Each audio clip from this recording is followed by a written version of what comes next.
Le programme de la CIA qui consiste à armer les Moudjahidines a pour nom de code Opération Cyclone. Le président pakistanais, Zia-ul-Haq, ennemi juré de l'URSS, accepte que ses services de renseignement servent de relais à la CIA, mais il tient à imposer un secret absolu sur le programme. Aucun Américain ne doit opérer en Afghanistan. Toute la logistique et l'entraînement des Moudjahidines au Pakistan est assurée par les services pakistanais, la CIA se contentant d'être le payeur et le superviseur de l'opération. Les frontières étaient ouvertes. Les Moudjahidines et leurs convois faisaient librement des allers-retours entre le Pakistan et l'Afghanistan et l'Iran. Malheureusement, l'armée rouge et l'armée nationale afghane n'ont pas réussi à fermer les frontières. C'est au Pakistan, à proximité de la frontière afghane où affluent des milliers de réfugiés, que s'organise la résistance. Pour le meilleur ou pour le pire, ce sont les Pakistanais qui ont choisi les partis, formant les 7 mouvements de résistance. On y trouvait notamment Gulbuddin Hekmatyar, mais aussi des commandants plus modérés. D'après les Pakistanais, ils étaient les plus efficaces d'un point de vue militaire, et c'était vrai.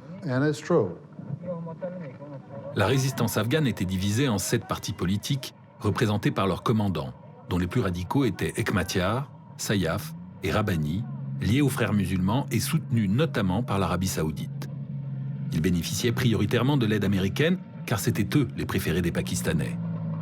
La CIA devait se plier au choix des services d'Islamabad.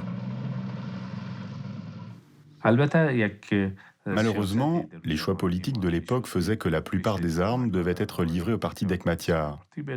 Et bien sûr, cela venait du gouvernement et des services secrets pakistanais. Les Moudjahidines étaient sous pression. Ils disaient qu'ils se sentaient forcés de soutenir Hekmatyar. L'autre groupe était dirigé par Massoud. C'était celui qui avait notre préférence, ainsi que celle des Anglais, qui avaient un contact direct avec lui. Le groupe de Sayaf, qui était le 3e, si je ne m'abuse, était principalement financé par les Saoudiens. On a essayé de surveiller de manière indépendante les activités des différents groupes, mais c'était difficile. Vous savez, la majeure partie des combats, ce sont les Afghans qui les ont menés. Cette guerre, ils estimaient que c'était la leur. Ils recevaient simplement une aide extérieure en termes de technologie, de ressources, d'armement et d'entraînement. Mais même sans tout cela, la résistance aurait continué de se battre. C'est ça qui semble échapper à la plupart des gens. Ils pensent que c'est grâce à l'aide extérieure, à savoir la technologie, les ressources, l'entraînement et l'argent, qu'ils ont tenu bon. Non. Les Moudjahidines, de mieux en mieux armés et entraînés, commencent à poser de sérieux problèmes à l'armée rouge. Les militaires soviétiques sont très surpris de constater l'efficacité de la résistance dans les provinces.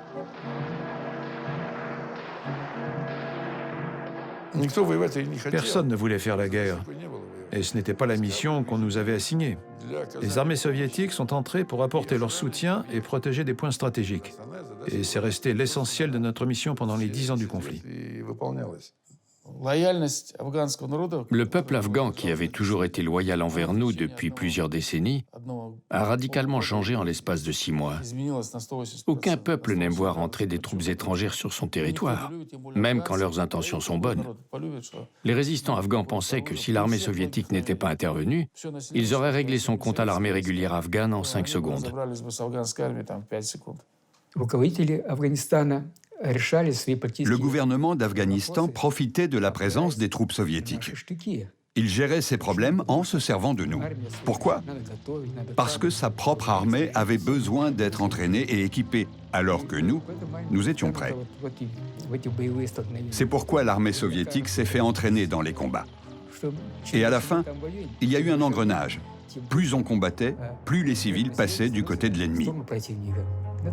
C'est la logique de la guerre de résistance.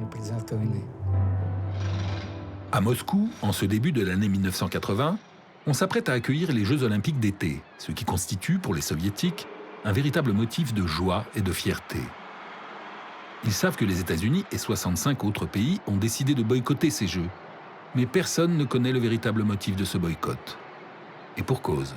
Officiellement, il n'y a pas de guerre en Afghanistan. Le secret est pour l'instant bien gardé. Un décret de censure apparu au début de l'année 1980. Il stipulait ce qu'on n'avait pas le droit d'annoncer dans les médias. On devait faire croire qu'il n'y avait pas d'opération militaire, que les forces avaient été envoyées uniquement en mission humanitaire. En 1982, j'ai reçu le titre de héros de l'Union soviétique. Le journal L'Étoile Rouge a annoncé que le capitaine Aoulchev avait été décoré par le chef de l'armée de terre pour la réussite lors de l'entraînement tactique du bataillon dans le cadre des études de combat. C'est comme ça que le journal l'a présenté. Nulle part il n'a été dit que je combattais en Afghanistan, que j'étais chef de bataillon. C'était la méthode soviétique, ça aussi c'était une erreur. Mais à Moscou, une voix solitaire ose briser le silence. Celle du prix Nobel de physique, Andrei Sakharov. À cette époque-là, Sakharov était déjà un dissident très connu, et ce bien avant la guerre en Afghanistan. Il était persuadé que cette guerre était injuste, que l'Union soviétique intervenait dans les affaires internes d'un autre pays, que dans un contexte de guerre civile, l'URSS avait pris parti pour l'un des camps, que des soldats soviétiques y mouraient inutilement, qu'on y tuait des civils. Il a exposé son point de vue dans une lettre ouverte adressée à Brejnev au tout début de l'année 1980. La lettre ouverte d'Andrei Sakharov provoque la colère du Kremlin. Elle vaudra à l'académicien d'être déporté en exil intérieur dans la ville de Gorky. Quelques années plus tard, devenu député du peuple, Sakharov revendiquera haut et fort son geste. Я выступал против введения советских войск в Афганистане и за это был сослан в Горький. Именно это послужило главной причиной. И я горжусь этим. Я горжусь этой ссылкой в Горький, как наградой, которую я получил. Пришел приказ, и по приказу мы встаем, взяв АКМ. Садимся ночью в самолет в тот ранний час, когда земля вокруг спала в Афганистан.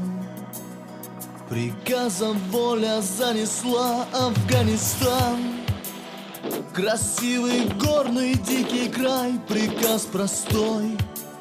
Вставай, иди и умирай, но как же так? Ведь на земле весна давно, а сердце режет. Мечты и горести полно.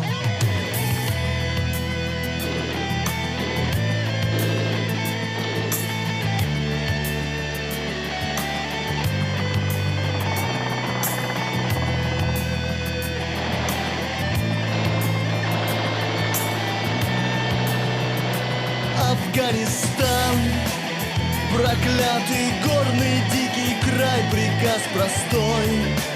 Вставай, иди и умирай, но как же так? C'était un drame pour le peuple. C'étaient des jeunes non préparés qui y étaient envoyés, ils partaient à la mort. Le retour des cercueils d'Afghanistan a été un choc énorme pour le pays. C'était comme si le ciel nous tombait sur la tête. Mais le traumatisme que commencent à ressentir les soviétiques est encore bien peu de choses au regard du cauchemar vécu par la population afghane. Car en quelques mois, l'intervention de l'armée rouge s'est muée en guerre totale. Et les victimes civiles se comptent déjà par dizaines de milliers. D'abord, ils ont commencé de tirer avec les canons pour détruire, ils ne sont pas réussis. Et après, ils ont mis des mines autour du château et ils ont explosé, c'est détruit.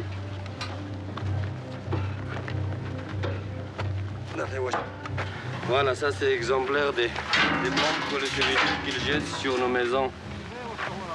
Ils détruisent nos maisons. Désormais, cette guerre dépasse largement les frontières de l'Afghanistan, car l'appel au djihad contre les infidèles a résonné dans le monde entier.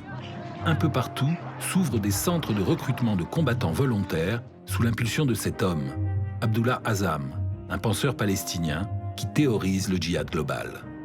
Installé au Pakistan, il va coordonner les réseaux de combattants djihadistes venus du monde entier. Des combattants étrangers sont venus rejoindre les rangs des Moudjahidines. Certains venaient des Philippines, notamment de la communauté Moro, d'autres du Moyen-Orient ou d'Inde. Il y a même des musulmans qui sont venus des États-Unis, d'Europe et d'Extrême-Orient, mais ceux-là n'étaient pas nombreux.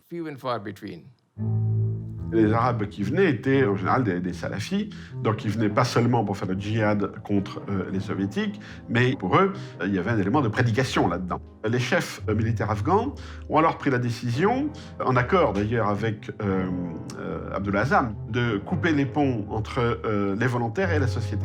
Donc les volontaires étaient, je dirais, maintenus dans des espèces de casernes et avaient pour mission simplement de se battre sur le front. Ainsi, le maquis afghan est devenu l'incubateur du djihad mondial. C'est dans les montagnes afghanes qu'un certain Oussama Ben Laden, issu d'une riche famille saoudienne, fera ses armes en combattant les infidèles.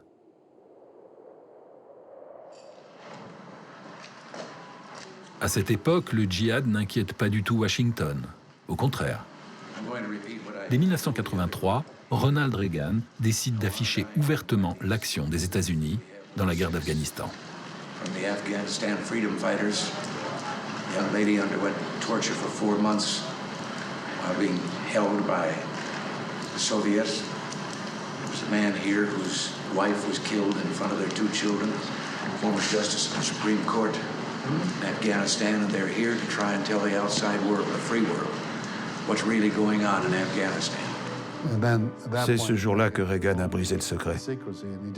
Il a annoncé que les États-Unis comptaient donner aux Moudjahidines tout ce qu'ils voulaient. L'implication américaine n'était plus confidentielle. Les règles avaient changé. On ne se battait plus pour saigner les Soviétiques ou leur faire subir leur propre Vietnam. Le président Reagan a pris ses fonctions et peu de temps après, Bill Casey, le directeur de la CIA, a dit « On va la gagner, cette guerre ». Il m'a convoqué dans son bureau et m'a dit « Tu vas aller en Afghanistan, enfin au Pakistan, et on va tenter de gagner ».